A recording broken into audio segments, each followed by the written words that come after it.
Joining me today is Katie Emmitt. Hi, Katie. Hi, how are you? I'm doing well. How are you doing?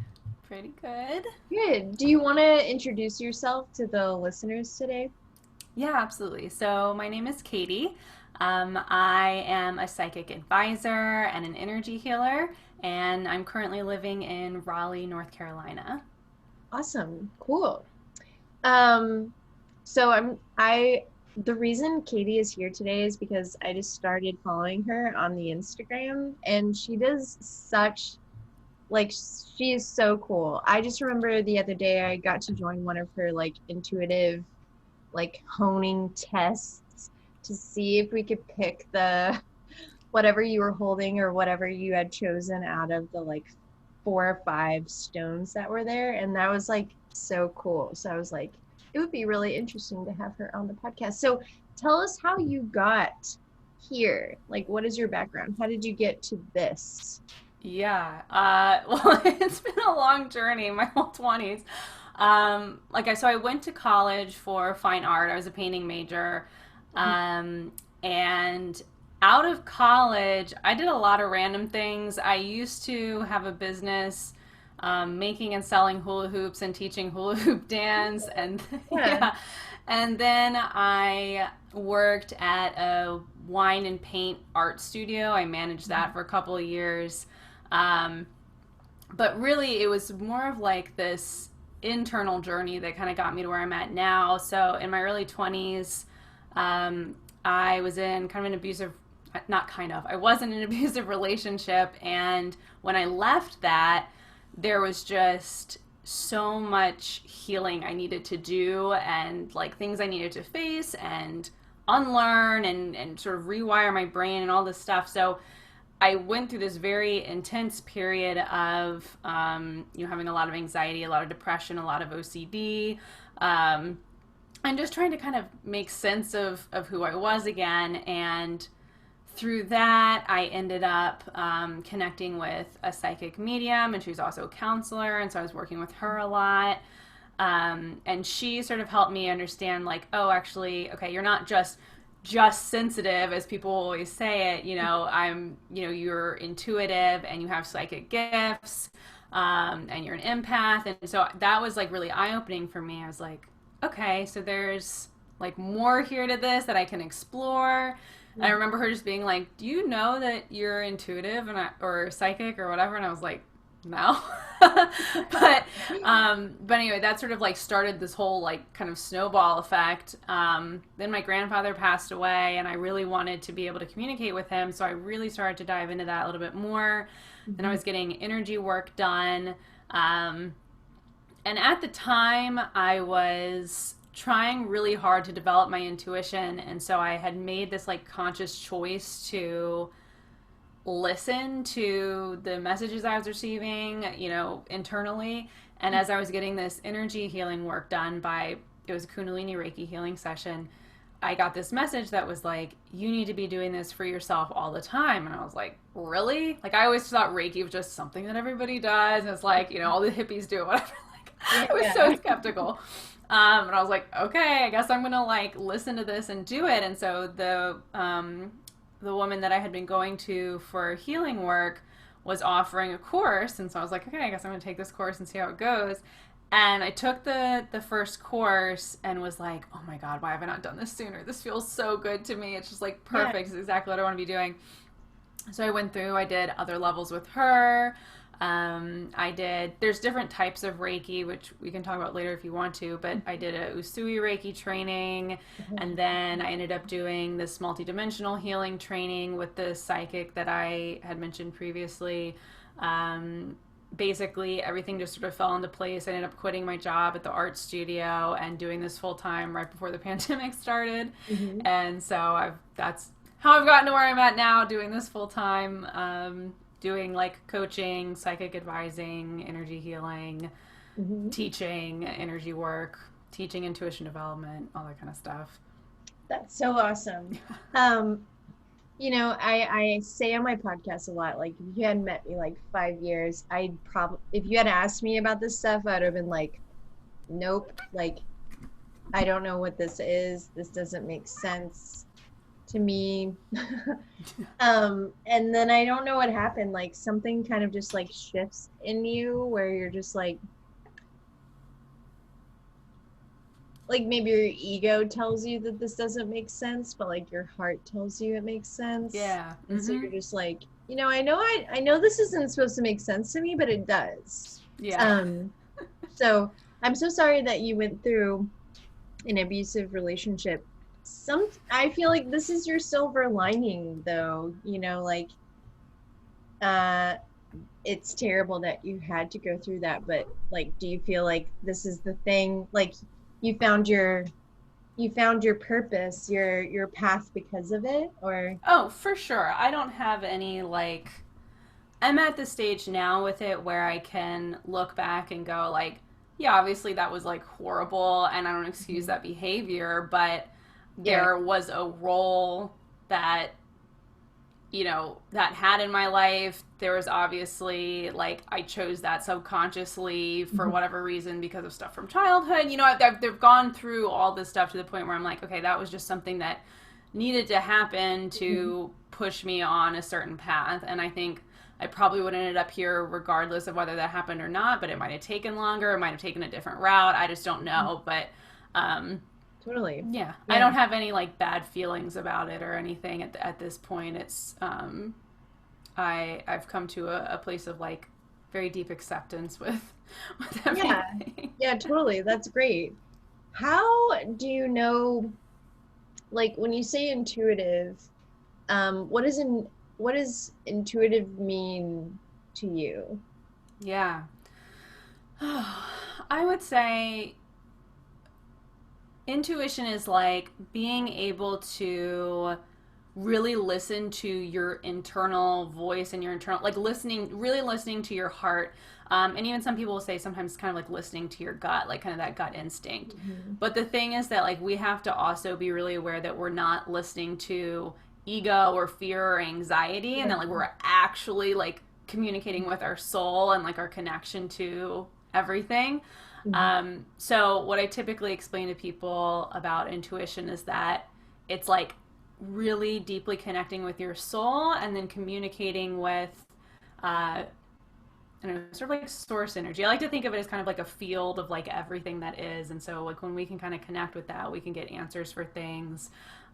We can really tune into like what's right for us, what's not right for us, quote unquote good or bad situations, that kind of thing. Yeah, because that is often the thing that I think about. Like I'll like feel some way about something and I can't really explain why I feel that way about it, and I start to question like, is this my ego communicating with me under the sort of veil of my intuition, or is this actually my intuition that's speaking to me?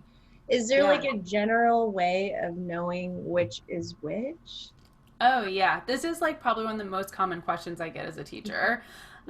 So there's a lot of different ways to work on that and become aware of it. So what you mentioned was knowing something without knowing how you know it. That's like kind of the core of intuition. It's like, I don't necessarily know why I know this, but I just do. So like that's kind of like the core of it. But then when we want to start analyzing it and saying, okay, like, is this really intuition or is this something else? We want to pay attention to like the tone of the information or the message that we're getting. So something that's like fear-based or anxiety-based, is going to be like ruminating and very dramatic and intense and fearful tone. It might circle around like past or future scenarios. It's going to be very, like I said, dramatic or like it's the end of the world type of thing. Whereas our intuition is going to be very matter of fact and clear and straightforward. Even if it's like people always wonder, well, what about like your instinct that like tells you like get out of the way or something like that, or this is a bad scenario, bad situation to be in. It's still going to be straightforward and clear. Like you just need to leave and get out of here. And like, that's how it is. It's like, you need to leave. And then that's your answer, versus like fear is going to be like, you have to leave because this is going to happen, and then this is going to happen, and it like ruminates and it gets anxious and whatever. So the intuition is always going to be very clear and straightforward. It's going to be a calm tone, typically like reassuring, caring, supportive, that type of thing, versus our fear and our ego is typically going to be very like dramatic and ruminating and intense and like full of fear. So when you can start to kind of notice the difference in the tone, that helps. The other thing that helps too is just being very, very conscious of your own internal biases, your own fears, your own anxieties, your own projections, stuff you've gone through with childhood, how you've been raised. Like, so when you really know yourself on a deeper level and you ask a question intuitively, you can begin to go, okay, I think that this is actually not intuition because I'm noticing the tone is a little off, and this actually sparks something within me that ignites like a fear from childhood, or maybe it's a projection or something like that.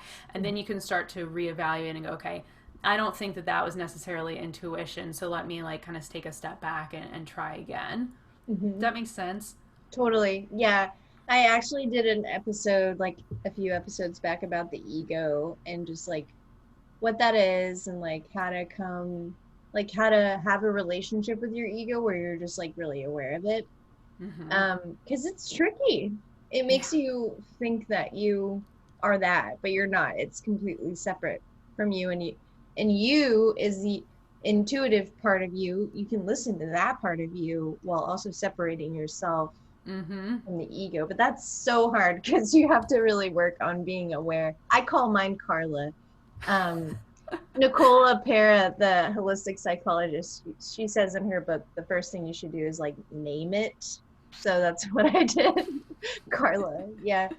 Yeah, I think is your feeling about intuition that our society essentially tells us to that's not trustworthy, that shouldn't be something we listen to? Yeah, I think it's definitely like a cultural thing. So there's just certain cultures where that is encouraged, like from childhood, and it's it's just kind of a natural part of the culture and the day-to-day life. But I think for a lot of people, especially those of us who like grew up in America and just have kind of a typical westernized, like we were socialized this way and brought up this way, it's not something that we're encouraged to look at, because I don't know, for whatever reason, it's kind of seen as being like, you're weird if you're psychic, or you're, abnormal, out of the box. Or I think there's also some of it too that's kind of like maybe trying to steer people away from their internal compass and more into like, oh, well, you have to rely on like the facts and like this and that and have all the proof and stuff. But there's a lot of things that like necessarily can't be proven that we just deeply feel are true. And it's kind of like, when I think about it a lot, it's like, it's kind of this, I guess I feel that intuition and kind of that intuitive like feeling into things is more of like a feminine energy, and not necessarily like male female or anything like that with gender, but like more of like a flowing feminine yin, like receiving negatively charged type of energy, versus like more of like a masculine energy that's more like, these are the facts and we're going to go do things and we're going to like make it happen and have more structure. And that's kind of what we're typically brought up in, versus being more sensitive and feeling into things and letting things flow. Yeah, I do feel like we live in a society that's like, you should make decisions based on facts. And I don't know, I feel like every time I've listened to my intuition, it has led me in really great ways, and I can't explain it. Like I can't like even the way I chose the car that I drive, that car was the car for me. I can't explain why. And she's been a great car. So I think I've been reading a lot of like Alan Watts and Pema Chodron recently, and I'm just like, we cling to these things that make us feel comfortable, For and sure. our intuition, because we can't explain it, makes us feel uncomfortable. So of Yeah. course we would lean towards something that could give us some kind of stability, and intuition Absolutely. doesn't unless you trust yourself. Yeah. Yeah. For sure. Are there like certain experiences you've had in your life that have really like shown you, yes, I can trust my intuition? Oh, I mean, at this point, it's too many to count, so that's that's why I Yeah. do what I Are do. there like, what are your top three, or what is your top Mm. top one? Well, so I don't know if I could say like a top one. It's just a lot. Well, maybe the top one is just like I said, making that conscious choice to honor it, and then getting that message about practicing energy work, and that has Yeah, sort of yeah. put me on the path I'm on now. So I would say that's a big Mhm. one.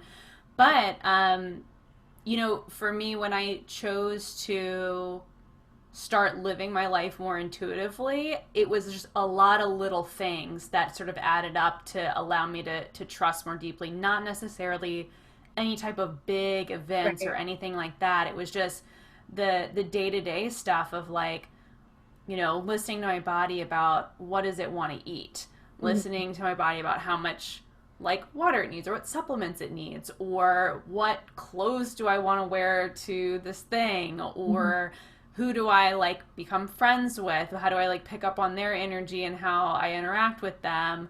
um like just all kinds of like little tiny things. And then especially in becoming an energy healing practitioner, I utilize my intuition like every session that I have. So the more that I did that, and the more I honored the messages I got there and then relayed them to my clients and listened to my intuition about where to work or what needed to be done energetically and all that kind of stuff, it provided better outcomes for my clients, and then they were resonating with it and they were giving me good feedback about that. So it was just kind of a lot of little things snowballing into a big thing. And Yeah. that's not to say that years later I'm not like, I still have moments where I question it or where it feels foggy or where I wonder about it or anything like that. And I think that's, pretty natural. Your ego always tries to just kind of get in and be like, don't forget Yeah. about me. Yeah, like, but yeah. but yeah, I think it's not necessarily these like really big things. It's more just Mhm. lots of little stuff over time that's allowed me to really trust. Yeah. Yeah, definitely. Well, that's good to know, because I do feel like it's like baby steps too, because if you've never Yes. listened to your intuition, then you probably aren't completely trustworthy of it from the get-go. So, like getting trust with like gaining trust with a person, it takes time Mm-hmm. to work on that. And they may let you Yeah. down sometimes, but that doesn't mean you just give up on the trust building. How Exactly. how did you know you were psychic? Like, what does that mean? Yeah. So okay. So intuition and being psychic are similar, but not quite the same. So intuition is, like I said, it's kind of that act of knowing without knowing, or like knowing without knowing why. So your intuition is what allows you to receive information from source or spirit or your soul or whatever. Mm-hmm. And then being psychic is being able to really like make sense of that, and figure out how to communicate it and figure out what the messages mean and all that kind of stuff. So basically they're pretty similar, like kind of right next to each other, but psychic is just like kind of how you make sense of the information that you receive intuitively. So there's different ways that you can take in information and make sense of it, and those are called psychic clairs. So it's kind of like your psychic senses.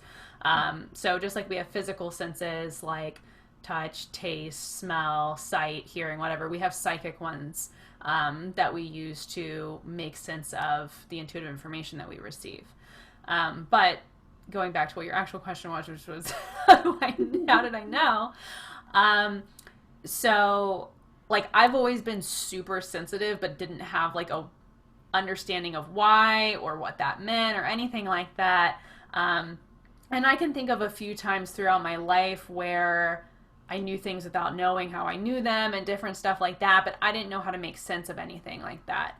When I Yeah. started to work with the medium that I mentioned, she basically, we did a session together, and I was in a really rough place, and she was like, let's do some guided exercises. And so she guided me through like connecting with my soul and beginning to connect with like spirit guides, so like any beings that I could begin to talk with, sort of quote unquote on the other side. Not, I don't like to think of it that way, but you know what I mean, like just any kind of energies that I could connect with. And I was very visually like seeing these energies and these beings and able to communicate and receive these messages and all this stuff. And she was like, do you know that you're like psychic or that you have any of these abilities? And I was like, no. What? I was like, doesn't everybody just have an easy time with this? And she was like, no, like not most people don't have that easy of a time with it. And I was like, oh, okay. And so that sort of getting that feedback from somebody who's been doing this for so long was like, oh shit, like maybe I could like develop this and work on it, and there's something there. And so that like really inspired me. I was like, I want to be like her, like be a psychic and everything. So that was kind of like, I guess how I like quote unquote knew. But when I look back, I can think like I've always been so sensitive and like picked up on energies and vibes and different things like that my whole life. I can think of one random time where I was like 15 and my boyfriend at the time said he was going to leave his mom's house and like walk somewhere. And I had like a total mental breakdown and like crying and freaking out because I was like, something bad is going to happen to him. Finally, he didn't go. And then we found out that a kid about his age walking on the road that he would have been walking on got hit by a car, like literally like 15 or 20 minutes after we had said he was going to leave. And so that was kind of like, I that sticks out in my memory pretty strongly because I was like, how the hell did like, I like, you know, I don't know what that was. I don't know if that was some like weird timeline thing where it could have been him, or if it was just me tuning into that area of where he would be walking or whatever that was. But like a couple of random weird things like that. My friend always had like ghosts in her house and we'd pick up on those and like, you know, just stuff like that. But totally. That's such an interesting thing. Hey, random question. What is your sign? So I'm an Aquarius sun, a Pisces moon, Sagittarius rising. Okay. Most of my chart is like Aquarius and Capricorn though. Okay. I was gonna ask, I was like, I'm a water sign, and anytime I meet like people with either water sign risings or water sign moons, they tend to be like super, they know. I don't know how they know, but they know. I don't know what's with water and air signs, but like they got it. Yeah, I think it's definitely like a water sign thing. Like that Pisces moon for sure like helps me out with all this stuff. And then I have Pluto and Scorpio, and so that like aspects my moon and all this stuff. So I definitely think that all that the Aquarius is like, okay, you're cool with doing whatever weird out of the box stuff, and then the Pisces and the Scorpio is like, all right, cool, like let's here's your emotions. Yeah, for sure. Have you ever gotten into like numerology at all? I guess I've looked that up. So yeah, a little bit. I can't remember my life path. I think it's 3 is my life path number. But I do like to look up numerology because, and this is something that I usually recommend to people, is like start paying attention to stuff that's happening in the world around you as like, you know, signs. And then Googling what those things mean. So like numbers are a big thing that come up for people, like repeating numbers, or even you can look up like your house number or your phone number or whatever and see what those things mean. So yeah, I am a little bit into that. I don't know a ton, but a little bit. Yeah, I always found that interesting. It's funny because I don't think anybody else in my family is like really into astrology at all, but I am, but I'm also a water sign. So I feel like, I don't know if it's like water signs who are super into astrology, but I am. And my aunt is super into astrology too, which I just found out. And she's also into numerology too. And we have the same life path number. Oh, that's cool. And I was like, she's way older than me. But yeah, we're both 9, which apparently means like we're on the, we already know So now we have to like figure out how to like work it out while we're still here. And I was like, that's a lot of pressure. I don't know if I could handle that. I think Um, I think the three that if I remember correctly, is something about like artists or creatives or something like hmm, that. If I remember that's correctly, cool. which Yeah, does kind of make sense. I just fell down the rabbit hole of like any kind of information I could absorb as a way of like understanding myself and Mm-hmm. like human design. I fell down that rabbit hole too, and I was just like, Yeah. oh, this is informative too. But like intuition is hard because I guess you need evidence in your own life that you can trust it. And I think we just have a really hard time trusting ourselves. Like, Mm-hmm. I'll give you an example. I quit my job recently. I don't have another job lined up. But a week after I quit my job, they closed the location I worked at. Oh wow. Yeah. And so I was just like, and a bunch of people above me got fired. So I was just Hmm. like, is this my intuition telling me that I need to get out of this? Yeah, maybe for sure. Or am I just really, what's the word? I do things very on a whim where I'm like, this Hmm. doesn't feel right. I have to get out of this like right now. I have to. Yeah. Yeah. Yeah, but can I trust that? You know? I mean, when you said that to me, my first thought was like, yeah, you're probably feeling the energy of what was coming up, and so you're like, I'm gonna just nip this in the butt right now. Yeah. Yeah. I mean, I know, but every time I can feel the people around me whenever I do stuff like that, I can feel their judgment. I can feel them being like, Hannah's being irresponsible. But also, I know that like every time I leave something, I make room for whatever else is supposed to be coming.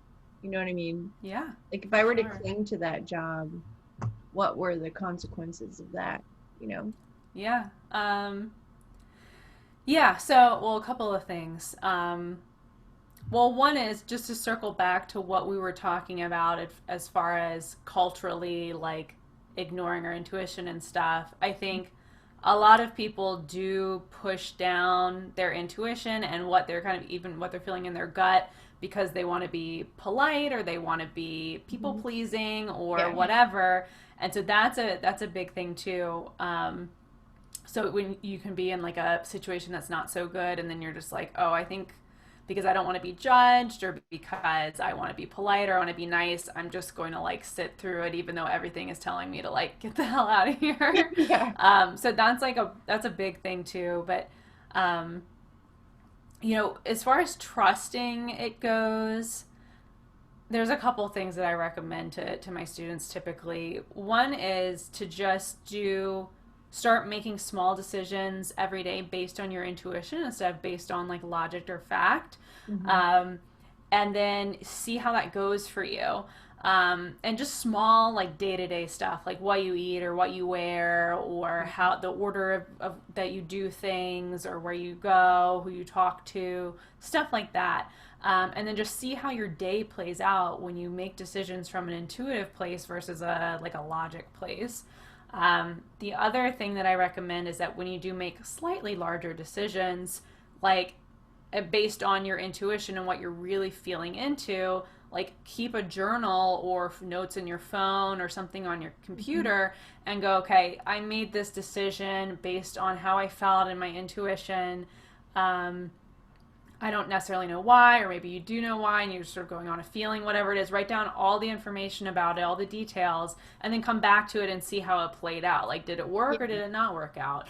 If it didn't work, notice, okay, was I really tapping into my intuition there, or was this like a learning experience, or is there something that was like fear based that I was feeding into, and just kind of evaluating because the more that you kind of write stuff down and you can kind of go back and see Yeah. what's working, what's not. That helps a lot with giving you like evidence, to like trust it a little bit more. And I always encourage like my energy healing students to do that too with their sessions, because it's like when you can go back, like your brain is always going to think about like the one time that you failed versus like all the other times that you actually like got something spot on or worked out for you, or it created a really positive outcome. So like just keeping track of things more helps a lot with building that trust and having like evidence kind of, you know. Yeah. I mean, I think journaling is great all the time because you just have like you have something to refer back to. Like, how did this go last time? Yeah. I knew this girl that I used to coach who every time she like made a mistake, she would go back in her journal and find the time she made that same mistake before and see what she did then. And I'm like, that is so cool that you were even aware of doing this. Like, Yeah. you have this to refer back to. Okay, intuition. I just think that, okay, tell me more about the clairs, because I didn't realize, I know there's clairvoyant, but what are the other different types of clairs? Yeah. Clairvoyance is the one that everybody knows about, but isn't actually as common as people would think. So the most common one that most people experience the easiest, well, there's two. One is clairsentience, which means clear sensing or clear feeling. So anybody who's like sensitive or an empath or like sort of feels things in their body or feels into emotions or energy, they're going to experience clairsentience. So if you're like, oh, I just like felt that this was the right choice for me, or I felt in my body that this was a good decision to make, or I felt something in my body that told me this or whatever. So like really feeling, that's clairsentience. Claircognizance is the other really common one, and that is clear knowing. So that's like when you just sort of receive a message or an answer or a solution to a problem or something just dropping into your head, and you're like, I don't really know how I know this, but it just came to me and I just knew it. So clairsentience and claircognizance are the most common ones that people will experience. Then there's clairvoyance, which most people know about but don't have as often, and that's clear sight. So a lot of people think that this is really about like seeing with your physical eyeballs, like, okay, I like look at you with my physical eyes and I see your aura or I see ghosts or whatever. And like some people it is that physical for them, but for most people it's more about like using your mind's eye. So like closing your eyes, visualizing in your mind, even almost like daydreaming kind of. It feels similar to daydreaming. So that's clairvoyance. The really weird ones, oh, I guess clairaudience is not a weird one. There's a couple of weird ones. So clairaudience is another one that not as many people will experience, but it's basically clear hearing. So if you hear, this could be internally, like in your head, or externally, like actual physical sound, messages or frequencies or things like that. It's like buzzing in one of your ears if you have that with no explanation for why, or like a ringing, different pitches and different ears. That's how it most commonly manifests. But people might also hear like, I don't know, spirits communicating with them or whatever. It's more of like a physical thing. And then, so you're saying that with that one, you could be like in a situation and all of a sudden you just get like a ringing in your ear, and that could be like, oh, weird. I just thought that was random. Yeah. So, I mean, it can be. And obviously there's like, is it called tinnitus, where your ears ring all the time and stuff? Yeah. Like, so there are like medical explanations for certain things, but if you know you don't have that and it's just kind of a random thing, or it tends to happen for a few seconds at certain situations or whatever, you can begin, or it's happening a lot, but you know that you don't have any medical issues, like that could be a potential reason why. And the left and right ears mean different things. Like, so it's said that, I believe it's the right ear means external shifts and changes. So that might be like spirits around you or energies around you or something like that. And then left, and I'm not like 100% certain on this, and maybe like 90% certain on this, it might be reversed. Left would be internal shifts. So like if there's something internally going on within you, within your energy field or your soul, you would maybe hear ringing or a buzzing or something. And then they also will say like that different pitches mean different things too. But I don't know off the top of my head what those are. Like a high pitch would be different than like a low pitch sound and stuff like that. So you can kind of look up different like meanings for those things. Do you think people that don't have vision or hearing are more prone to being any of the clairs? So okay, so the other thing is there are two other ones that are not really common but can be experienced, just so that people, if they have these things, are like, oh, that's what it is. Yeah. Clairgustance and clairalience. So clairgustance is clear taste, and clairalience is clear smelling. So they usually go hand in hand, and these are really unusual, so a lot of people don't have them. That would be unexplained taste or smells that like would lead you to some kind of information. So some people might find that they like get a taste or a smell on somebody who has a disease or a certain ailment or something like that. There are like psychics that work in forensics that will get taste or smell for like different things to let them know how somebody died or where somebody died, or, you know, all the things that were wrong with the person, whatever. So those things do exist. Some people might like smell fragrance for no reason, and maybe that reminds them of somebody who's passed over, or, you know, different things like that. So there are those are less common, but they do come up. Most people will have some sort of like rough combination of several of these in an experience. So it's not necessarily just they're just clairvoyant or they're just claircognizant or something like that. So usually it sort of all kind of blends together. So like I know for myself personally, it's a big blend of lots of things. So I'll sense things and feel things in my body, and like emotionally that'll come up. And then I'll just sort of know or sort of receive knowledge or information intuitively. And then I might also see something to get more information about it. So I'll be able to visualize it in my mind. And those are kind of the main ones that I utilize. So for most people, it's going to be some kind of blend of those. None of them are better than others or anything like that. A lot of my students mostly rely on clairsentience and claircognizance, and they can do literally anything that somebody else who has different set of clairs that, like, you know, that they typically work with. So there's no like hierarchy of it or one more useful than the other. It's just how you work with them and what comes more easily for you. Awesome. Yeah, I think just even sharing this information is helpful, because I'm sure there are a lot of people out there who have like experienced these things and they just don't know what they are. Yeah, and they're just like, why does this feel like I feel something and I don't know why I feel this, and I don't know anybody else that feels this. So like, yeah. So that's cool. Thanks for sharing that. Where did I want to go after this? Oh, Reiki. I did want to talk about Reiki. How did you end up there? Well, like I said, I was getting energy work done, and was like enjoying it. I was having some pretty intense experiences. Basically, I was going to get energy work done because I was kind of at like a point where I knew I had a lot more healing that I needed to do, but I just wasn't sure what came next or how to approach it.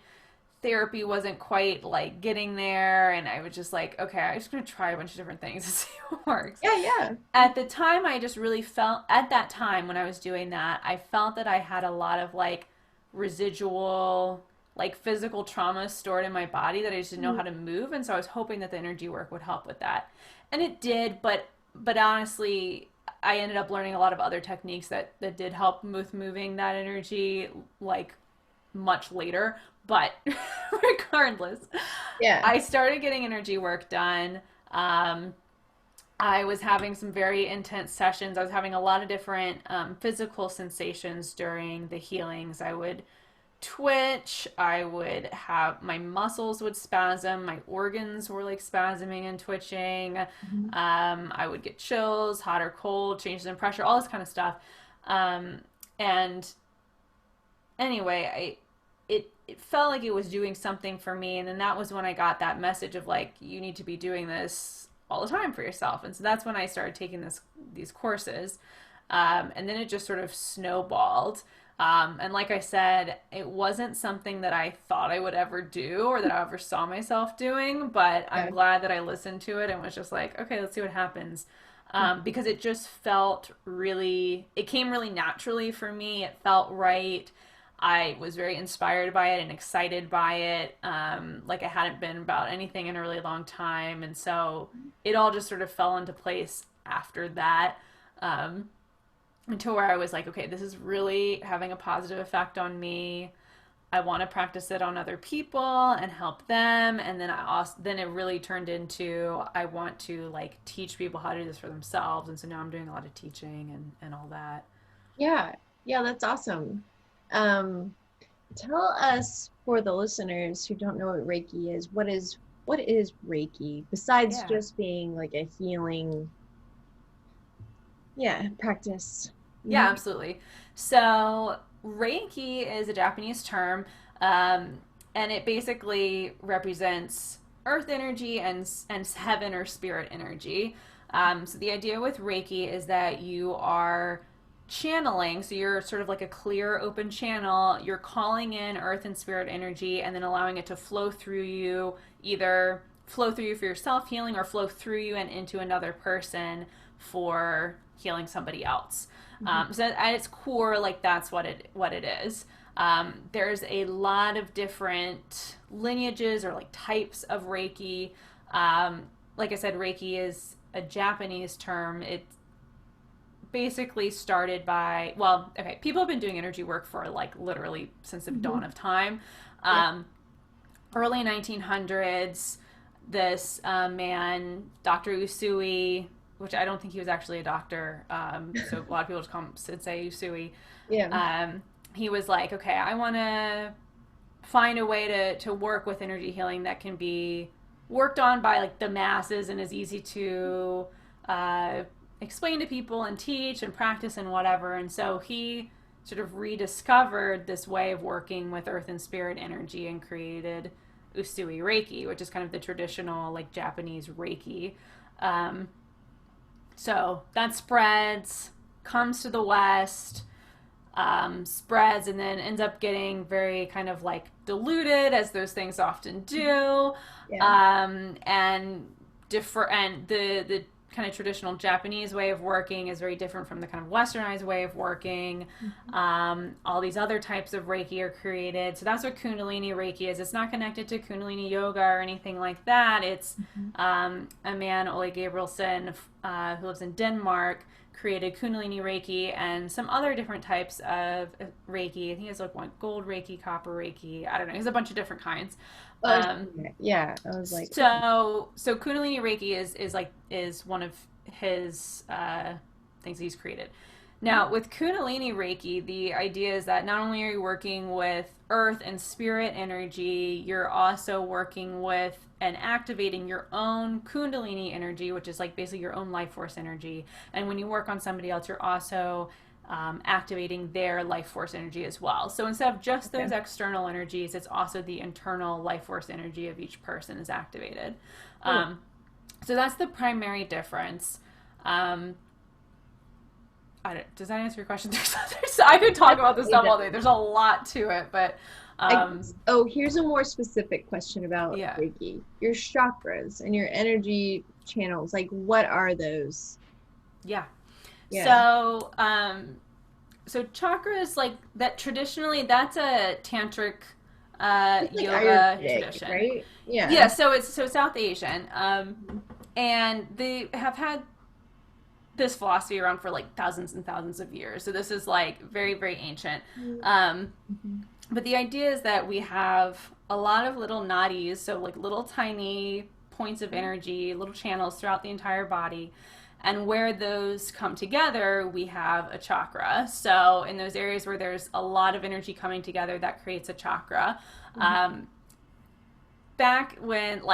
Way back when, and I guess still like today, in tantric traditions, depending on the like lineage of Tantra you're practicing, your teacher, like several different factors, you're going to learn about different energetic systems, just dependent on that. So in the West, we're really familiar with this like 7 chakra system, like root to crown kind of thing.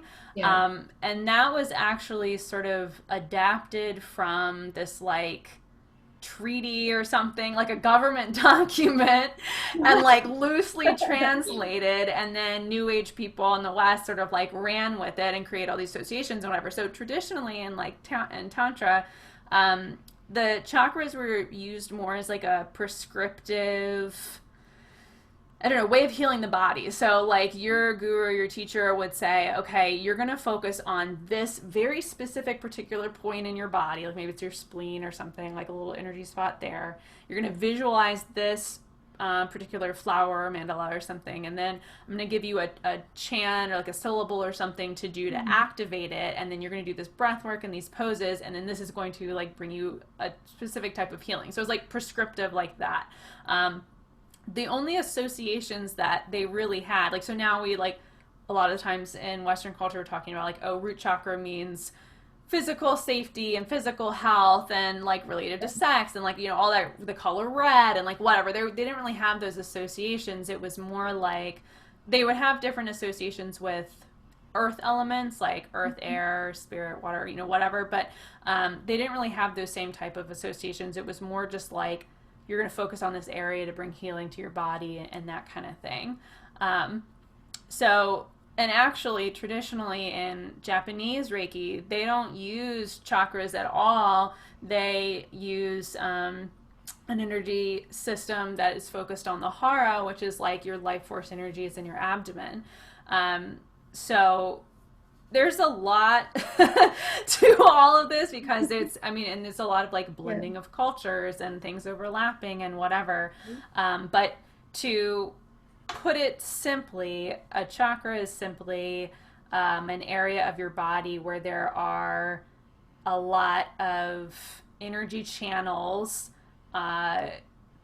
coalescing into one location. It's like an intersection of a lot of channels, if that makes sense.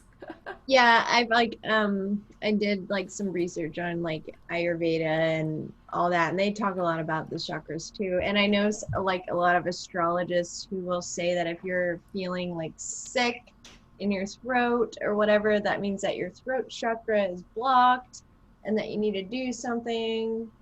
And I'm like, this is more complicated than I thought it was. Everything means something else, and I don't know what these things mean. Well, so here's where intuition really comes in, and this is what I talk about with my students a lot. Like I said, traditionally, there were not all these different associations. This is a really like recent thing, like within the last 60 years.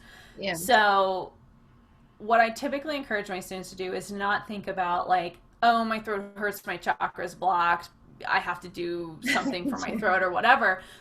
But to instead like think about if there's stagnant energy or something isn't moving the way it is, or you have like it should be, or there's a physical ailment or pain or something like that, that's like your body communicating to you that there's something going on there. So like don't think of it so much as like a block, think about it as like communication, like, hey, pay attention to this spot.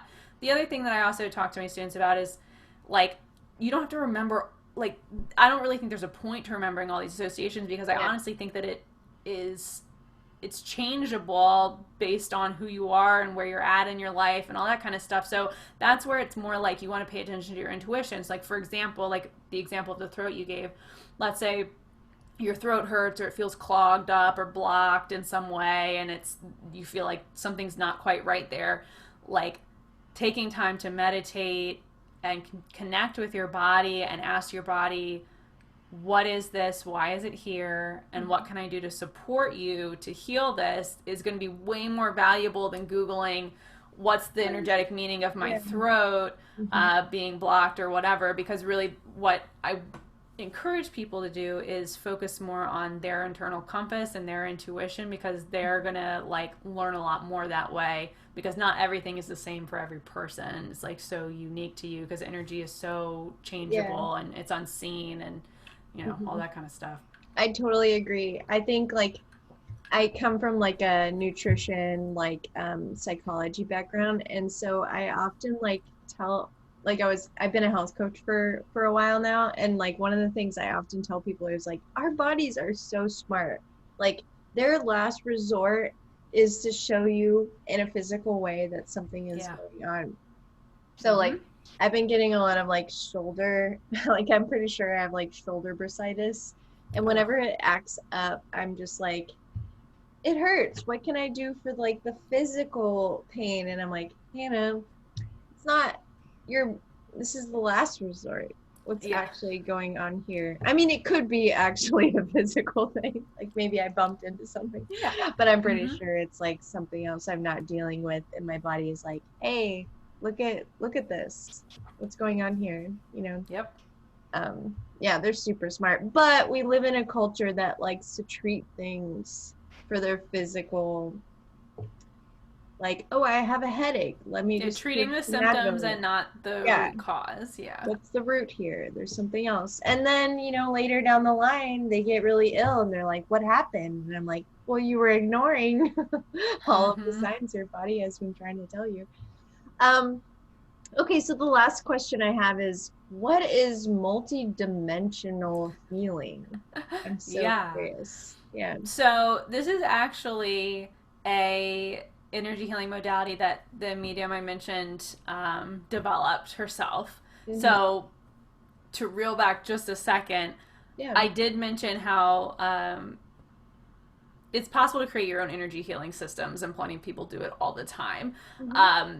And so this is something that she created, and basically it's just another way of working with energy. In multidimensional healing, we are focusing on healing the mind, body, and soul all together, and healing through like not just the physical reality, but also like all these layers of energy and sort of dimensional realities, like, you know, maybe past lives or other layers of energy like our aura and stuff like that. So it's sort of like a more, I don't know how to put it, like holistic. It just goes a little bit deeper. It's like instead of just addressing like the physical body, we're gonna like really dive into what it is. Cool. And truthfully, what I do now is kind of a combination of like a lot of the different things that I've learned, and then also just my own practices. So I don't typically explain that I do Reiki, even though it's easiest for me to just say I practice Reiki, because even though not a lot of people know what that is, more people know what Reiki is. But what I typically do now in my sessions for myself and for other people is I'm really working with my intuition and my psychic abilities to sort of scan and see what's going on and work with what I'm being shown intuitively. So every single session that I do is totally different, just based on what the person has going on. And it's just kind of a blend of a lot of different things, which I know sounds super vague. Yeah, but I get it. Like, you have so many different skill sets and like ways of understanding a person and helping them. It's hard to put just one word to it. Yeah. But isn't that better than just having one word, you know? Yeah, I think the problem is when I try to explain to people what I do, it's like, they're like, I don't really know what I do anymore. Do you have 20 minutes? Because like, yeah, I get it. Yeah, but that's great. I mean, I think what you're doing is great. It's better, at least you're really clear. I think you have an intention that's very clear. The intention is the most important part, right? Yeah, yes, it is. And I think what I really try to do is just address each person's individual needs instead of just doing the same thing for everybody. And that's what has proven to work really well. Like, especially when I teach, that's what I encourage people to do, is utilize their intuition and work with each person on a case-by-case basis that they're working on, because everyone is different, everyone has different needs, everyone has different backgrounds, different energy levels, all that kind of stuff. So doing the same exact thing for each person is just not going to really cut it, you know, like some people it's going to work really well for them and other people it's not. So when I teach, I don't necessarily teach about like, let's balance all the chakras or something, because that's not what everybody needs. Or let me just like clear everything out, because it's not necessarily what everybody needs, you know? So I try to really encourage my students to focus on their intuition and working based on what they're being shown, what they're feeling into, and what they know intuitively, and letting that inform the energy work that they do. That's awesome. That's like super powerful too, because you can't get any more personalized than that. Yeah, you're like meeting those people where they're at. You know, that's great. Yeah, because I've you know, there's nothing worse than somebody coming at you with something that was like constructed for every other person before you, and you're just like, this isn't gonna work for me because this feels like it was made for not me. It was made for, I don't know, a robot or something, you know, not like I'm a person. Yeah. Cool. Well, is there anything else you'd like to discuss while we're here together?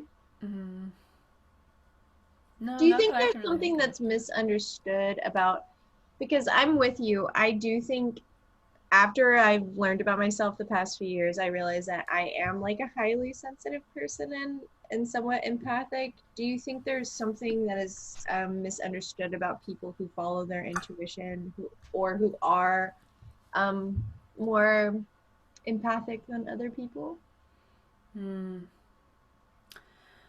Well, I think it's more just like, well, I think in general, yeah, it's maybe not necessarily understood because it's not something that's like necessarily embraced in our culture. And so you do often end up being seen as like the weird one or the burden or something, or like people will internalize that and be like, oh God, like I'm a burden for this, or I'm too sensitive or whatever. And people tend to feel that being sensitive or being intuitive is a burden or a problem for them, and they're like, oh, I just want to go back to like, I just like don't want to feel anything anymore, I'm like so tired of it. Or people feel victimized by it. But I think the best thing that we can do is, like, for those of us who are really sensitive, learn how to work with it, think of it as a skill, and then become empowered by it. Instead of feeling victimized by it, or like it's a burden, or like you're a weirdo or something like that. So learning how to embrace these things as gifts instead of like shoving them down, ignoring them or whatever. I don't know if that's necessarily a misconception. I mean, I think there's a lot of other misconceptions too. Like, I think there's weird stuff that will start circling around like social media and the internet and stuff like that. Like, I saw something like a while back that was like, oh, like empaths and narcissists are like actually exactly the same. And I was like, no, that's definitely not the case. No, like narcissists don't know they're narcissists. Empaths pretty much know they're empaths, you know? Yeah. I think we accidentally, like, you said you were in kind of an abusive relationship, and I'm pretty sure I just got out of like a 3-year off and on abusive relationship with them, like, who I believe to be a narcissist. And I think it's very easy for empaths to like accidentally question, like, am I a narcissist? Like, do you ever accidentally absorb other people's stuff, you know? Yeah, especially like, if you're getting gaslit and stuff like that, you know? Yeah. I'm really big into like personal responsibility too. So like, I think that, you know, if people are feeling victimized by anything in their life, it's like, okay, that's the time where you got to look at like, why do you feel victimized by it, and how do you turn that around to feel more empowered by it, and you know, take your responsibility for, you know, whatever trauma you have, and be like, okay, well, I understand that I have that, and now I got to like work through it and heal it. I can't like blame it on everybody else or whatever. And I think some people get like a bad like idea of like what an empath is, because there's a lot of people who like self-identify as empaths and highly sensitive, and then they don't like work on empowering themselves through it, and they just use that. They're just like, this is what I am, and I don't have to do anything else about it, because this is what I identify with. It doesn't mean I don't need to do work. This is just who I am. I get that. And I think that maybe that's where that kind of like misconception of empaths and narcissists comes in, or something, where it's like, But it's really, I don't know. The biggest thing that I see is that because being intuitive and being sensitive is not valued in our culture very much, people feel isolated and like they're the odd ones out or they're weirdos or whatever, and that's kind of the biggest thing that I see playing out a lot of the time. Totally. The last thing I want to mention, I was actually talking to my sister about this last night. I was thinking like social media is so strange because I think people, I'm just going to share this because I'm just going to share this. Like, I'm a super vulnerable, like, transparent person, so I just share whatever. But I also understand I'm a people pleaser, so, or recovering people pleaser. So sometimes oversharing is just my response to trauma that I've experienced. Yeah. Yeah. But there's this whole thing going on social media where it's like hard to identify when someone is being authentic or not. You know what I mean? Mm-hmm. So complicated because now we have to like, my intuition knows when someone's not being authentic, but it just hurts that this person thinks that they have to pretend to be this when they're not being themselves, you know? Do you ever feel pressured to be somebody you're not on the social media? Yeah, and I think I used to feel that way a lot more than I do now.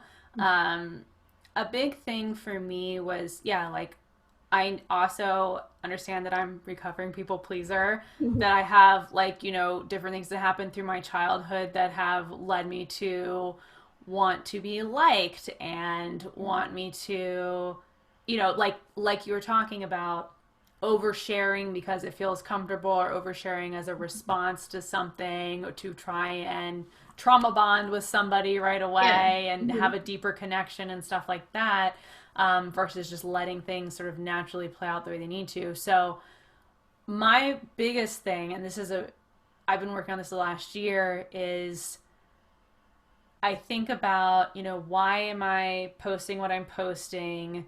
Is this fitting into like sort of cycle of either victimhood or trying to rescue and save people or something like that? Like, does it fall into that category, or is this like genuine and authentic for me to share because I feel like I want to share it? Or am I sharing something because I want to over explain myself because I want to be understood more or something? Or is it something that I genuinely want to share and it feels good in my soul to do so?